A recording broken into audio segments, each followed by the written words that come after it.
Die Geräte sind ja spritzwassergeschützt und das wird hier zum Beispiel getestet.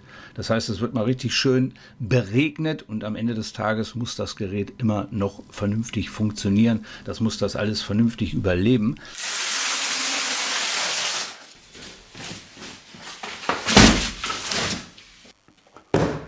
So, jetzt habe ich mich viermal verhaspelt. Jetzt gehe ich selber vor die Kamera. Jetzt wird hier auch nichts mehr geschnitten.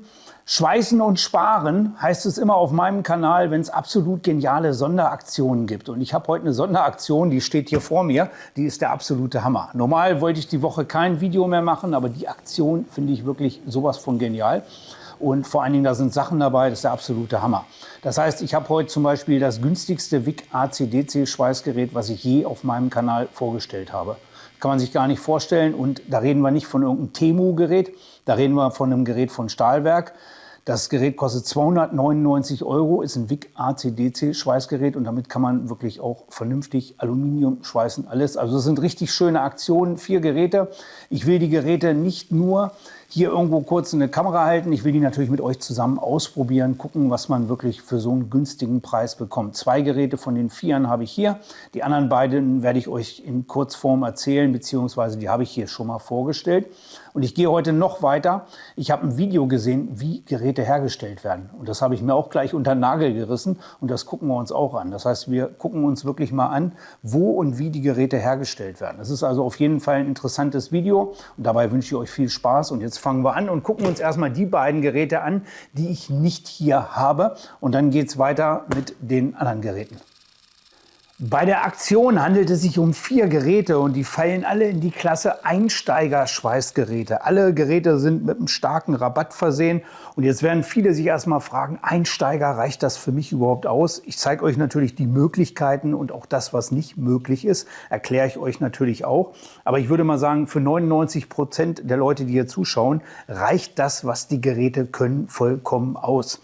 Wir gucken uns gleich mal das erste Gerät an. Das ist ein Elektrodenschweißgerät. Das habe ich nicht hier. Das hat 200 Ampere, wiegt nur 3,5 Kilo und 200 Ampere reicht aus, um mit Elektroden wirklich alles zu schweißen. Also wer ein kleines, kompaktes Elektrodenschweißgerät sucht, das extrem günstig, natürlich mit allem Zubehör, was man zum Elektrodenschweißen braucht, der ist, denke ich mal, da gut aufgehoben. Gerät kostet 79 €, wenn ich das richtig in Erinnerung habe. Und das zweite Gerät ist ein MIG-Mac-Gerät. Das ist die gute alte MIG 200. Das ist eines der meistverkauften MIG-Mac-Schweißgeräte überhaupt. Die gibt es wirklich seit Jahren von Stahlwerk. Das ist die neueste Version und die habe ich im Prinzip vor 2, 3 Wochen hier mit vorgestellt. Da hatten wir das Kombi-Gerät und bei dem Kombi-Gerät ist ein MIG-Mac-Gerät mit verbaut und das ist die Version, also die MIG-Mac-Version ist das gleiche wie die MIG 200 einzeln. Ne? Das heißt von wegen, man wählt einfach aus, was man machen will und das Gerät schweißt. Und die Ergebnisse, die habe ich noch hier und die sind da wirklich sinnbildlich für, wie gut die Geräte schweißen. Das ist das Fülldrahtschweißergebnis hier zum Beispiel, das sieht also sehr, sehr gut aus. Hier habe ich MIG-Mac geschweißt. Man sieht die Muster, die ich hier schweiße, die werden immer noch weiterverwendet. Hier habe ich nochmal das Gewindeschneiden dann gezeigt.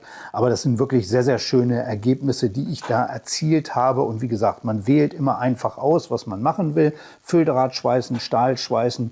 Hier habe ich Dünnblech geschweißt mit einem 0,6er Draht.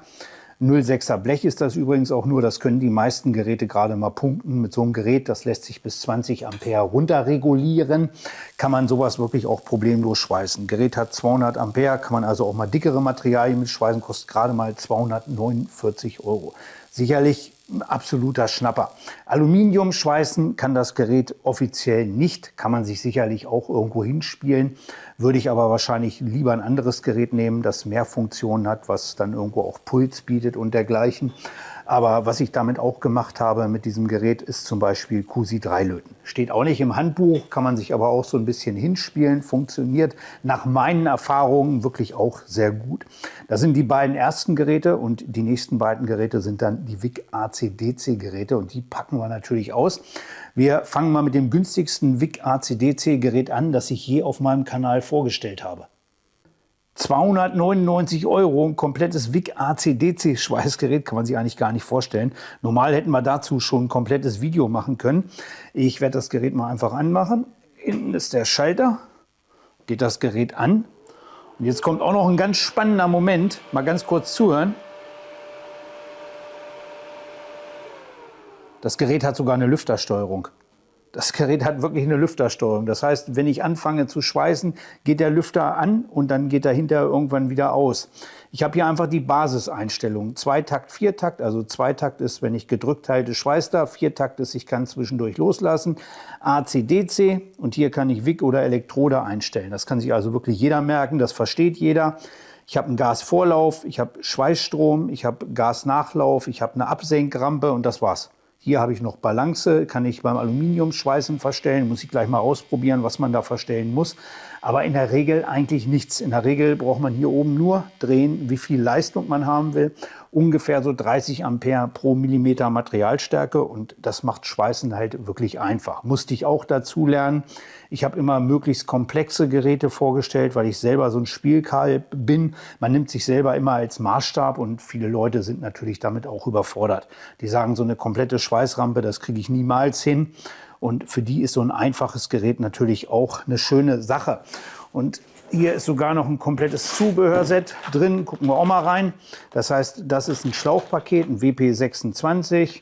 Drahtbürste ist dabei, Elektrodenkabel, Massekabel, Gasschlauch, Schlackehammer zum Elektrodenschweißen, eine Schnellkupplung für den Druckminderer und sogar so eine Abdeckhaube. Also diese Abdeckhauben finde ich wirklich auch super, weil die Geräte bleiben darunter immer richtig schön sauber. Ist auch eine schöne Sache. Jetzt will ich mal mit dem Gerät ein bisschen Probe schweißen und vielleicht machen wir sogar noch mal ein extra Video, wo ich euch noch ein bisschen mehr zeige zu dem Gerät. Ich werde einfach mal ein paar Nähte schweißen und dann zeige ich euch das gleich mal im Detail, was das Gerät so möglich macht.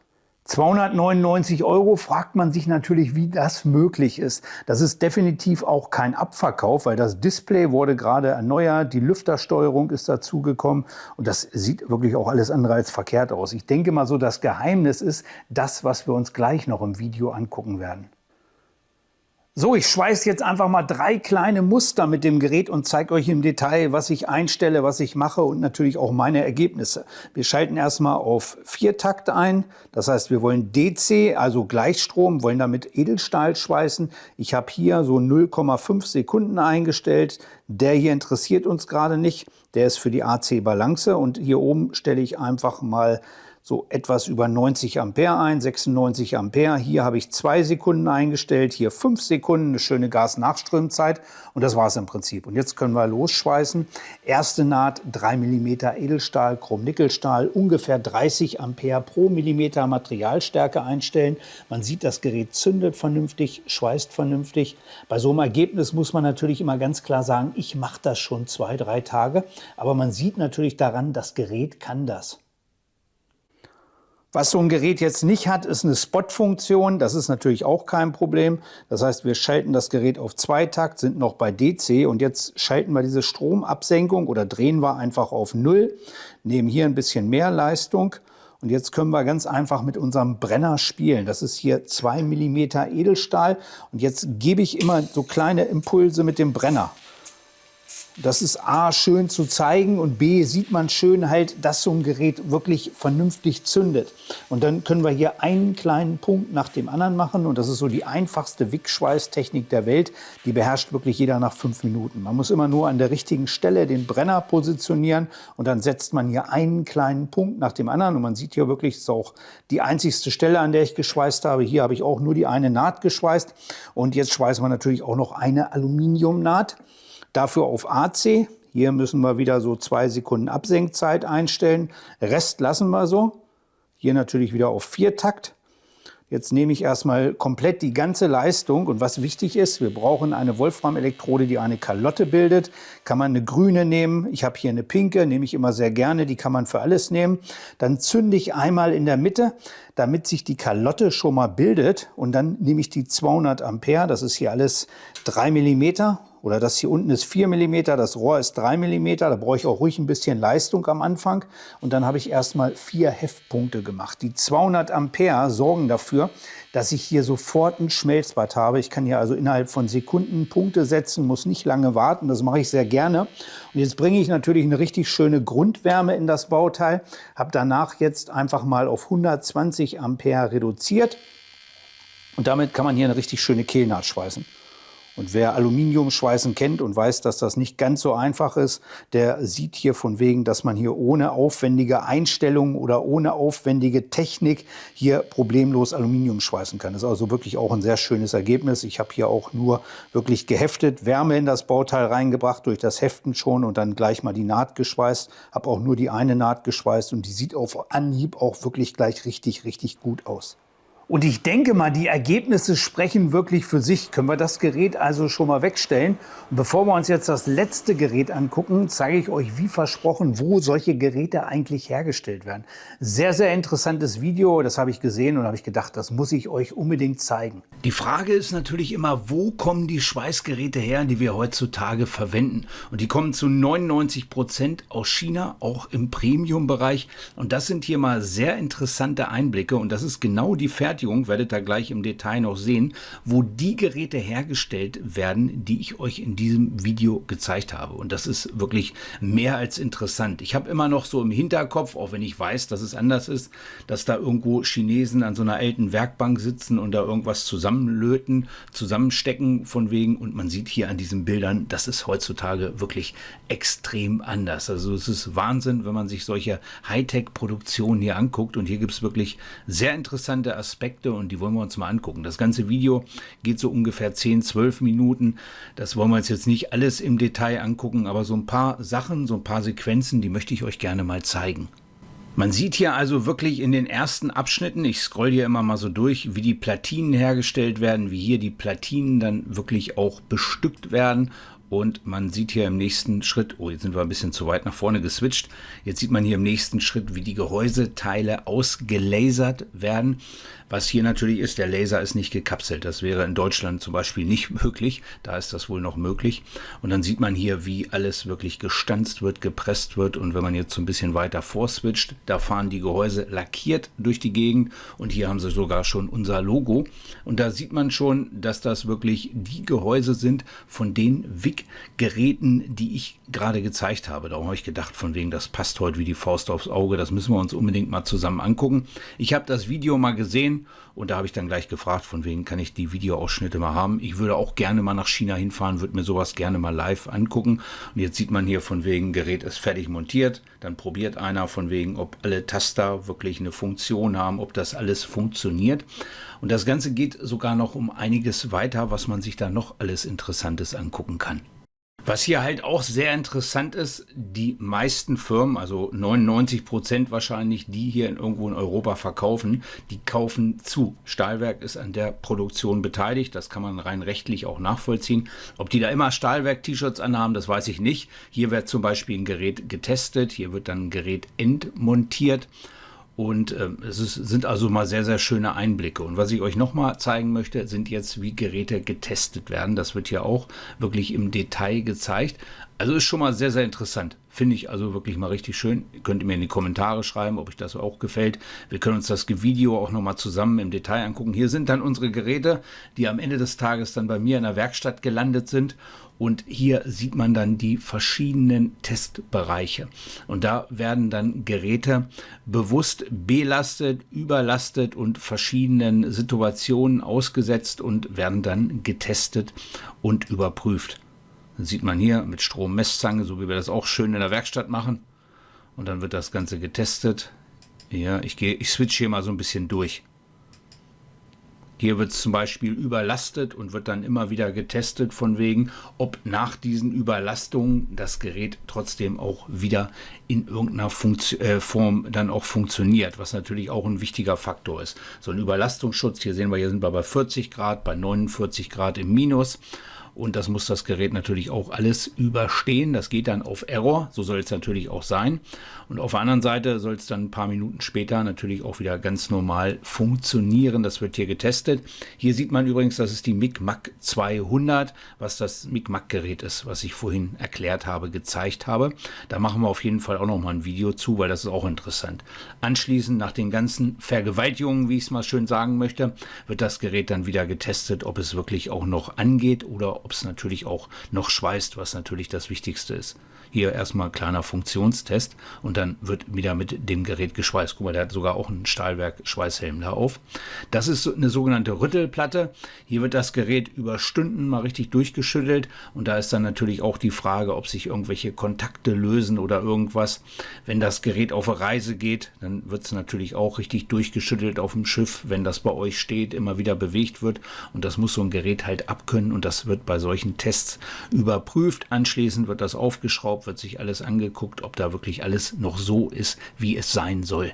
Zwei sehr interessante Szenen muss ich euch noch zeigen. Die Geräte sind ja spritzwassergeschützt und das wird hier zum Beispiel getestet. Das heißt, es wird mal richtig schön beregnet und am Ende des Tages muss das Gerät immer noch vernünftig funktionieren. Das muss das alles vernünftig überleben.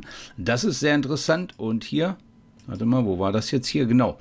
Die Geräte werden auch getestet von wegen, wie die runterfallen. Ist also auch sehr interessant. Das heißt, der Postbote bringt euch das nicht zaghaft. Das wird irgendwo beim Transport irgendwo auch mal ein bisschen durch die Gegend geschmissen von wegen. Das muss das Gerät natürlich auch alles überstehen. Und das wird hier in stundenlanger Kleinarbeit überprüft. Und das muss das Gerät auch alles abkönnen. Also finde ich mal sehr, sehr interessante Einblicke. Und jetzt gucken wir uns das letzte WIG-Gerät an, weil das ist nämlich auch sehr interessant. Wem das eben gerade alles so einfach war, für den habe ich hier noch den absoluten Kracher. Das ist ein WIG AC/DC-Schweißgerät mit allen möglichen Schikanen dran. Kostet gerade mal 399 €. Ich weiß nicht, was das normal kostet, knapp 600 oder so. Also es ist wirklich auch massiv reduziert. Das ist ein AC/DC-Gerät, kann man hier oben verstellen. Und wir bleiben mal im AC-Modus, kann man hier die Übergänge einstellen. Wir haben hier eine WIG-Funktion, wir haben eine Cleaning-Funktion. Zeige ich euch gleich auch noch. Die muss ich auch selber unbedingt ausprobieren. Wir können hier Elektrode schweißen. Wir haben eine komplette Schweißrampe, die wir einstellen können. Wir haben hier Zweitakt, Viertakt. Wir haben hier oben die Möglichkeit, Programme abzuspeichern. Wir haben hier die Möglichkeit, eine Spot-Funktion, sogar zwei verschiedene Versionen von Spot-Funktionen. Einmal so eine Repeat-Funktion, dass es immer wieder nacheinander spottet. Einmal einzelne Spots und wir können hier eine komplette Schweißrampe einstellen. Also das ist schon mal ein sehr, sehr schönes Gerät. Und wenn man hier unten drauf guckt, wir haben hier einmal den zweipoligen Anschluss und hier den dreipoligen. Das heißt, ich kann hier ein Fußpedal anschließen. Jetzt wird es nochmal wieder spannend. Ich habe hier ein Schlauchpaket. Das hat hier gleich einen Fernregler mit dran. Ich kann also an dem Schlauchpaket den Strom verstellen. Ist sowieso, bietet Stahlwerk an. Ansonsten Geräte unter 1000 € wird es da wirklich sehr, sehr eng. Und hier für 399 €. Das finde ich schon also wirklich schräg. Ich hatte euch ja versprochen, dass das relativ verrückt wird heute. Masseklemme dabei, Elektrodenkabel, auch wieder ein Gasschlauch dabei. Dann hier, also ist eigentlich im Prinzip alles dabei. Wahnsinn. Das Schlauchpaket werde ich jetzt gar nicht erst auspacken. Ich habe das Schlauchpaket da drüben ja noch, das werde ich dann anschließen. Und dann wollen wir natürlich auch mal unsere 3 Nähte damit schweißen. Aber man sieht schon, hier sind relativ viele Einstellungen dran. Das ist natürlich, bietet Raum für sehr, sehr viel. Da können wir ein extra Video zu machen. Ist also ein richtig schönes Einsteigergerät. Es gibt eine Funktion, die hat das Gerät nicht. Das ist das Pulsen. Das heißt, Puls kann man hier an dem Gerät nicht einstellen. Ist immer die Frage, wer das braucht am Ende des Tages, ne? Das ist aber so das Einzigste. Ansonsten tolle Funktion, toller Funktionsumfang. Und ob es schweißt, ich gehe mal davon aus, dass es schweißt, von wegen, ich werde hier an jedem kleinen Muster nochmal eine schöne Naht schweißen, gucken, ob ich das nochmal genauso schön hinkriege wie vorhin.